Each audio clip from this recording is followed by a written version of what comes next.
Assalamualaikum warahmatullahi wabarakatuh. Ila hadratin Nabi Mustafa Muhammadin sallallahu alaihi wasallam wa alihi wa sahbihi wa azwajihi wa alihi kiram. Semua jami'a adaihi wa ikhwanihi minal anbiya'i wal mursalin wa barakatuh muqarrabin wa fadil syuhada salihin wal awliya wa ulama wal salihin khususan tulil awliya syaikhul Qadir Jailani ومؤلف كتاب الأربعين النووية وآبائنا وآبائكم وأمهاتنا وأمهاتكم وأجدادنا وجداتنا وجداتكم ومشايخنا ومشايخكم شاول الله لهم الفاتحة.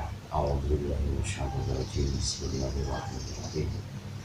الحمد لله رب العالمين الرحمن الرحيم مالك يوم الدين إياك نعبد وإياك نستعين اهدنا الصراط المستقيم صراط الذين أنعمت عليهم غير المغضوب عليهم ولا الضالين. Bismillah, alhamdulillah, assalatu wassalamu ala rasulillah Sayyidina wa maulana Muhammadin ibni Abdullah wa ala alihi wa ashabihi wa man wala. La hawla wa la quwwata illa billah, amma ba'du.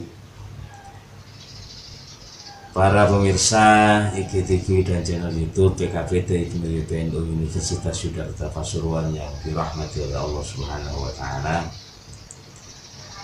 Alhamdulillah wa syukurillah, pada kesempatan kali ini kita bersama-sama bisa belajar atau mengaji bersama kembali dalam kurma pesan atau kuliah kultum Ramadan pengajian santri Nusantara, yang alhamdulillah pada kesempatan kali ini kita masuk pada hadis yang melanjutkan dari yang kemarin. Yang kemarin kita mengkaji tentang man kana yu'minu billah wal yaumil akhir fa yaqul khairan aw liyasmut. Kemudian ada kelanjutan dari hadis ini. Wa man kana yu'minu billahi wal yaumil akhir fa yukrim jarahu.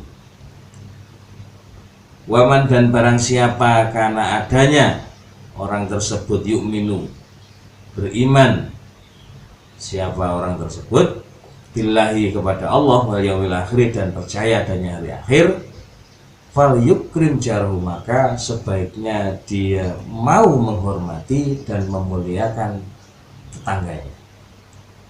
Para pemirsa rahimakumullah, tetangga ini sepele tapi mempunyai makna yang cukup luas.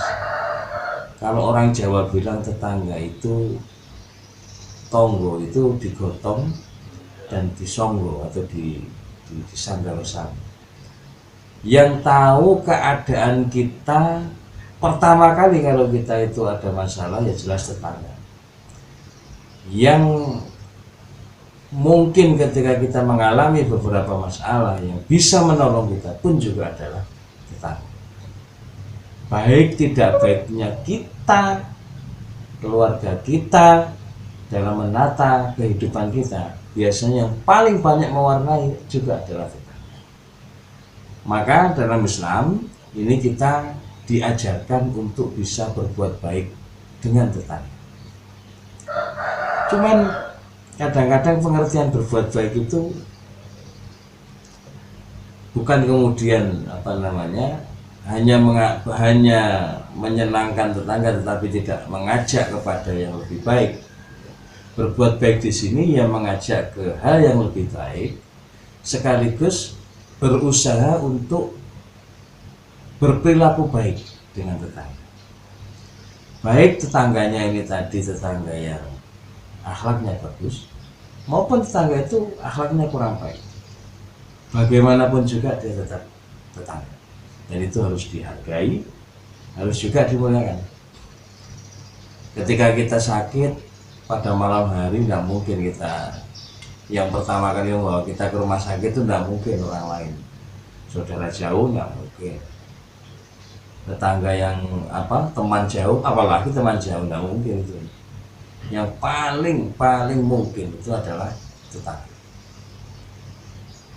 Kalaupun kita ada kelebihan baik makanan, baik rezeki, yang pertama kali juga kita harapkan bisa merasakan kebersamaan kenikmatan ini ya tamu. Itu yang pertama. Tetapi juga jangan lupa bahwa seperti yang saya katakan tadi, tetangga ini jangan kemudian hanya kita baiki dalam hal sosialnya saja, tapi juga harus kita ngajak kebaikan kepada seluruhnya. Karena ada satu riwayat dalam sebuah hadis, ini ada seorang alimun abidun. Kemudian ketika terjadi bencana, maunya malaikat ini menghindarkan bencana itu dari alim tersebut. Tapi kata Allah, jangan, alim itu dahulukan. Loh kok bisa? Loh iya, karena dia alim, dia abid, tapi hanya untuk dirinya sendiri. Nggak tahu kiri kanannya, tetangganya, atau bagaimana itu berperilaku yang bagaimana, dia nggak peduli sama sekali. Baik mungkin tetangganya ini kelaparan, mau tetangganya ini keluh kesah, mau sakit, apa nggak pernah peduli. Maka malah oleh Allah terdahulukan kalau ketika ada musibah. Sampai ada beberapa hadis yang mendukung ini. La yu'minu ahadukum, seorang tidak dikatakan beriman di antara kamu sekalian, yashbu'u, perutnya itu dalam keadaan kenyang, wajaruhu ja'i'un ila jahlihi. Tidak dikatakan orang ini beriman kalau dia dalam keadaan kenyang, sementara tetangga di kiri kanannya itu dalam keadaan lapar. Artinya tidak ada kepedulian sosial.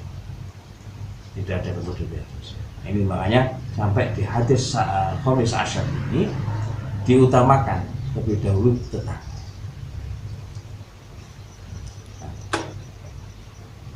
Kemudian lanjutan hadis ini, wa man kana yu'minu billahi wal yaumil akhir falyukrim dhaifahu. Barang siapa, barang siapa karena adanya itu yu'minu, beriman.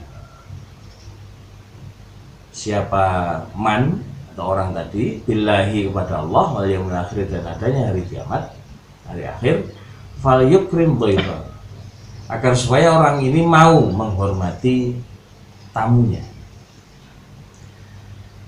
Rawahu Bukhari Muslim. Para pemirsa yang dirahmati Allah, selain tetangga, tamu juga sangat luar biasa, mempunyai posisi dan peran yang luar biasa. Tamu itu ibarat atau gambaran dari rahmatnya Allah yang hadir di dalam rumah.